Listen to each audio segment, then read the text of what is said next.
ассалому алайкум бародари азиз. дар ширкати мо омадаган гуна бигем қиронҳои электронӣ дар чамодончаҳои бигем хеле зебо хушрӯ метавонед ки дар номрои 912811010 дар ватсап нависед, фармоиш бидем, баъд тамоми шаҳрҳои Россия через почта равон мекунем.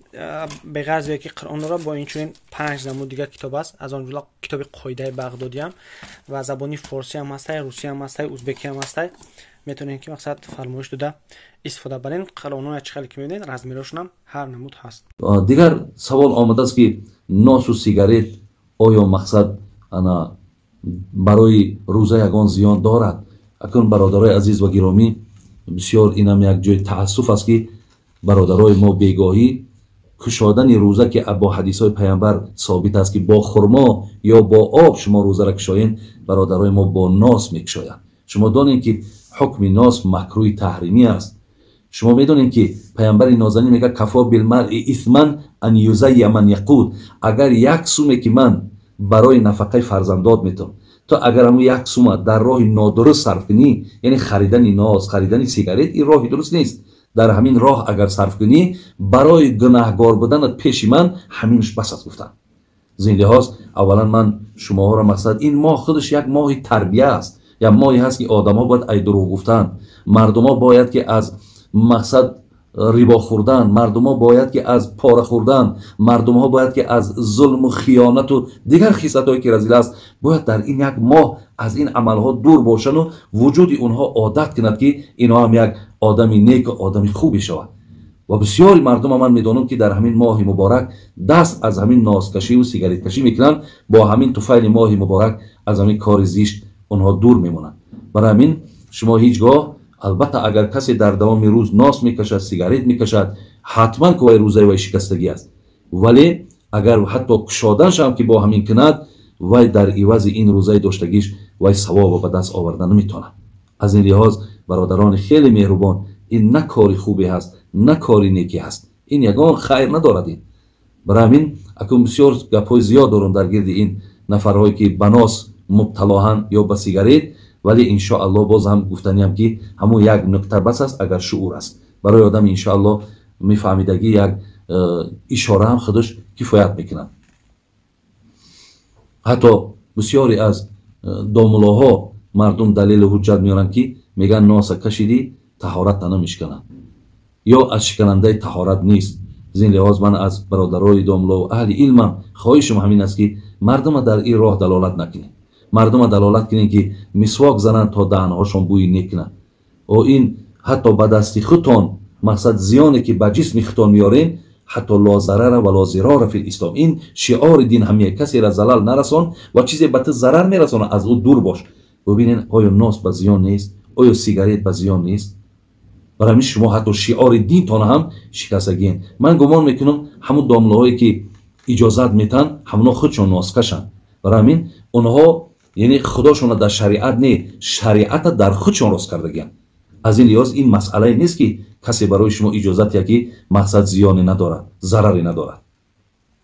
дигар гуфтанд ки ҳамин моҳи рамазон 3 рӯз аст, лекин ҳамира ки рӯзҳои асосиша намедонанд, барои ҳамин мо 30 рӯз рӯза мегирем. инам хато ҳаст, зеро қуръон мегӯяд шаҳру рамазон. шаҳр гуфта моҳро мегӯяд, яъне моҳ иборат аз 29 ва аз 30 рӯз мешавад.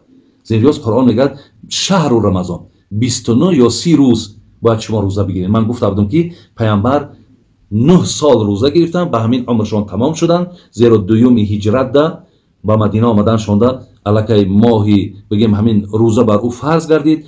5 соли ҳамира 29, 44 соли ҳамира мақсад 30 рӯзӣ гирифтанд. ба ҳамин хотир ҳатто ҳамин кардаи пайғамбарам барои мо дарс аст. лекин пеш аз омадани ҳақиқатан рӯза пайғамбармон мегӯяд 3 рӯз рӯза мегирифт.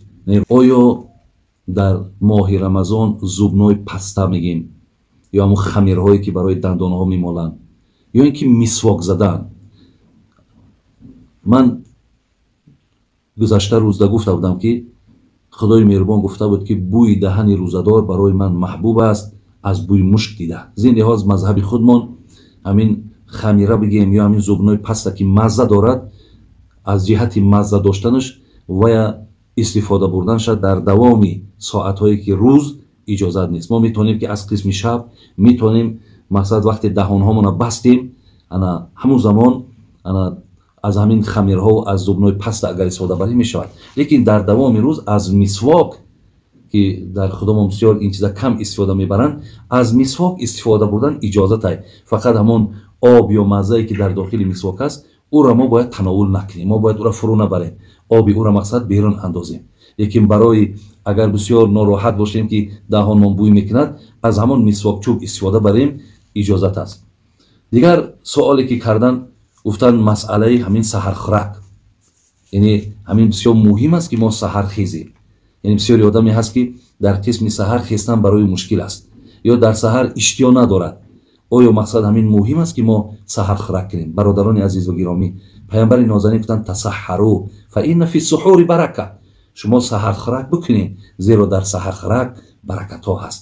пайғамбари нозанин гуфтанд ки рӯзаи мо аз рӯзаи аҳли китоб, яъне мардуме ки пайравӣ аз тавроти мусову аз инҷили исо мекунанд, фарқш дар ҳамин саҳархӯрак ай. бибин онҳо аз қисми шаб мехезанд, моҳо аз қисми мисол гӯем поёни шаб ки оварда ба субҳ мерасонад, мо вақти хӯрданмон аз ин ҳолат ай. зин лиҳоз мега фарқ байни рӯзаи мо ва рӯзаи аҳли китоб бо хӯрдани ҳамин саҳархӯрак аст. аз ин лиҳоз яъне мақсад аз ин ҳадисҳо ин аст ки моҳо бояд барои савобаш, барои баракаташ бигзор агар як пиёла обам ки бошад, шумо барои хотири ин барвақт хезед, хоб саҳархезӣ кунед. ҳатто дар ҳадис дидем ки касе саҳар барвақт мехезад, худо ризқи уро боз зиёд мекунад. яъне барои одаме ки бисёр хоб мекунад, барои онҳо ризқи камтар аст. ва пайғамбарам паноҳ талаб кардааст аз уммате ки зиёд хоб мекунад.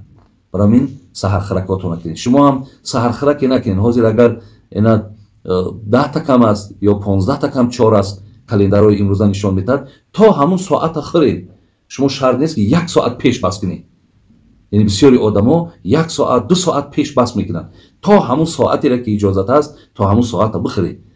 ҳатто дар ҳадис хондум ки худованд мегӯяд дӯст медорам бандаеро ки аз қисми бегоҳӣ, яъне дар аввали вақт, агар аввали вақт имрӯз 7:10 бошад, 7:20 бошад, дар аввали вақт рӯзаша бикушояд ва то охири вақт аз қисми саҳар хӯрданша давом тиҳад. гуфт ино маҳбубтарини бандагони ман ҳастанд. бигзор мо аз зумраи ҳамонҳо бошем, хоҳарову бародарони азиз. дигар саволе ки омадааст, мегӯяд мехезӣ ки саҳар дар ҳолати ҷанобатӣ, яъне саҳар ҳаст нафарҳое ки шаб мумкин бо хонумҳошон, бо оилаҳошон ҳамхоба шидану мақсад хоб кардан. саҳар хестан ки халас аллакай вақти саҳархӯрак дигар боқӣ намондааст. ино ҳам метавонанд ҳамон ғуслшона кунанд, ният кунанд, лекин чизе дигар хӯрда наметавонанд. агар ба шарти хестанд ки 1 соат ҳаст, агар ғусл кунанд, вақти хӯрдан ай даст меравад. инҷа дар он даст рӯшона шӯянд, хӯрокшона бихӯранд, баъди хӯрок ғусли ҷанобатшонам ки кунанд, иҷозат ай. дигар саволе ки омадааст, ҳомиладор ё занҳое ки шир медиҳанд, оё рӯза гиранд ё нагиранд? шариат барои инҳо, хоҳарои азиз, иҷозат додааст ки зане ки ҳомила аст, агар хавф барад ки ман рӯза гирам, ягон зиёне ба фарзандам мерасад, ё занҳое ки ширдиҳандаанд, хавф мебарад ки рӯза гирам, халас шир аз ҳисоби ғизо ки ҳаст, шояд ширам кам шавад, алло инҳоро иҷозат додааст ки шумо рӯзатонро бихӯред. мехӯранд, баъдан иншоалло ки фарзанд таваллуд шуд ва нафаре ки аз ҳолати шир додан берун шуд, ҳамин рӯзаи моҳи муборак дар гардантон қазо мемонад. ира дар 1 моҳш 1 моҳ рӯза мегиред. дигар савол доданд ки таровеҳ чанд ракат аст? ҳар сол ин суолҳо ҳаст. таровеҳ назди 3 мазҳаб, яъне мазҳаби имом аҳмади ҳамбал, имом шофиӣ, имом абу ҳанифа 20 ракат ай, лекин назди ҳазрати имом молик 36 ракат ай.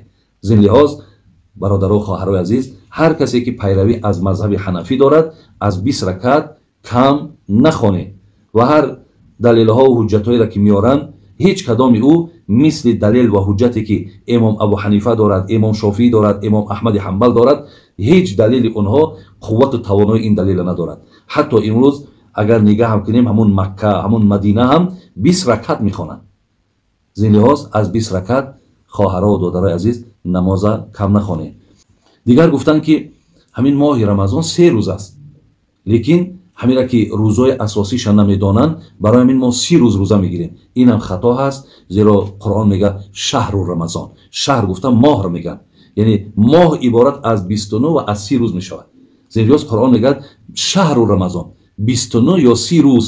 باید شما روزه بگیرید. من گفته بودم که پیامبر 9 سال روزه گرفتن، به همین عمرشان تمام شدن، زیرا دوم هجرت ده با مدینه آمدن شونده الکی ماهی بگیم همین روزه بر او فرض گردید. 5 سال همین را 29 44 سال همین را مقصد 30 روزی گرفتن. به همین خاطر حتی همین کرده پیامبر برای ما درس است. لیکن پیش از آمدن حقیقتا روزه پیامبرمون میگه 3 روز روزه میگرفت، نه روزه های پیشتر همین خیلی بود، ولی از وقت قرآن آمد چیکارش کرد؟ ایرا 1 ماه کردن. ассалому алайкум бародари азиз. дар ширкати мо омадагием гуна бигем қироъонҳои электронӣ дар чамодончаҳои бигем хеле зебо хушрӯ метавонед ки дар номраи 901 дар WhatsApp нависед, фармоиш кунед, баъд тамоми шаҳрҳои Россия через почта равон мекунем. беғарз ки қироъонро бо инчунин 5 намуд дигар китоб аст, аз он ҷумла китоби қоидаи бағдодиам ва забони форсӣ ҳам ҳастай, русӣ ҳам ҳастай, узбекӣ ҳам ҳастай. метавонед ки мақсад фармоиш дода истифода баред. қироъонҳои чӣ хеле ки мебинед размерашон ҳам ҳар намуд ҳаст.